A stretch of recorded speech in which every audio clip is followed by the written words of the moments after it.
while I was fairly popular. She found this unacceptable and lied to my parents that all of my pals were troublemakers and I was forbidden from hanging out with anyone. What saved me from total loneliness was my extended family. Most of my family lived in the same hometown, and I got along with my cousins despite some age differences. At one gathering, they invited me over and I spilled the beans on how I was forbidden from leaving the house.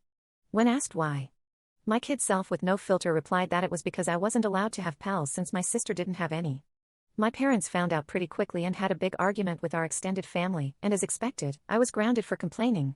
Eventually, my sister's situation got worse, so she changed schools. I guess the embarrassment of extended family knowing her social status was bad and she demanded to be changed. My parents immediately said yes, even though it cost them more since the school was farther away. My sister made pals at the new school. I thought this would make her go easy on me. Instead, it made things worse. Her pals would come over and bully me and my parents called it light teasing. I never invited pals over because my parents were awful hosts to them, or my sister would accuse them of taking stuff and they'd believe it. I did become close to my cousins though, especially because my parents didn't dare to mess with them. I was slowly starting to think that life was back at its best, especially because I finally got a boyfriend, but little did I know that my sister had her ways of ruining this as well. I didn't want to bring him home at all, but when my parents found out, they insisted. We arrived at my doorstep. And since the moment he entered, my sister had been staring at him. At one point we were separated and he came to find me to tell me that my sister was flirting with him. He said that she came over with revealing clothing, batting her eyelashes badly, and started telling him how bad I was and how good she was at cuddling. He told me how he didn't want to listen to more of it and came to find me. I told him that he should leave and that I was going to confront her about it. When I confronted her about it in front of my parents, my sister told them a different story, that my boyfriend had instead tried to flirt with her, but she naturally refused since she would never do that to me. I forgot how favored my sister was, and of course, they sided with her. My boyfriend wasn't perfect, but I immediately believed him. No offense to her, but she had the same body as my parents who were overweight. I knew for a fact that my boyfriend wouldn't try to cheat on my pretty body with my sisters.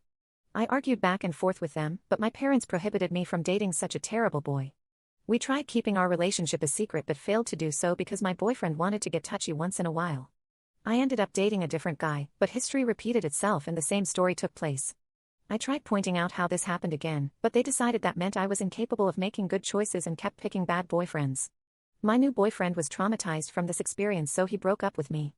Thanks to my sister, I was named the high school SLT and failed to get into new relationships. The tables turned and for once in her life, my sister brought her first boyfriend home. Since the first second that boy entered the house, he was flooded with stories about my sister. After 2 hours of boring stories about my sister, I could tell that my sister's boyfriend was excited to leave. As soon as he left, my parents aimed toward me and asked why couldn't I be like my sister and find myself someone like that. Their relationship lasted 3 days because that poor guy couldn't carry that much weight on his shoulders, both physically and metaphorically. Years passed and things remained the same. I was confident that this was the worst things could get, but little did I know that my parents and sisters had a worse in store for me. You can check for part 2 by pressing share then more.